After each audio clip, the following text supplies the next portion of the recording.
Barca ভক্তদের জন্য খুশির খবর। অবশেষে এফসি বার্সেলোনা স্প্যানিশ ঘরোয়া ট্রেবল জয় সম্পূর্ণ করেছে, কারণ তারা এখন আনুষ্ঠানিকভাবে লা লিগার চ্যাম্পিয়ন।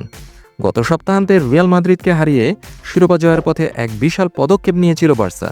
3 ম্যাচ বাকি থাকতেই 7 পয়েন্টের লিড নিয়েছিল বার্সেলোনা, কিন্তু গেল বুধবার সান্তিয়াগো বার্নাব্যুতে মায়োর্কার বিপক্ষে 2-1 ব্যবধানে জয়লাভ করে রিয়াল মাদ্রিদ সেই ব্যবধান কমিয়ে 4 পয়েন্টে নামিয়ে এনেছিল, যার ফলে শিরোপা জয়ের জন্য বার্সেলোনাকে গতরাতে এসপানিওলের বিপক্ষে কাতালান ডার্বি জিততেই হতো, এবং বার্সা তাই করেছে।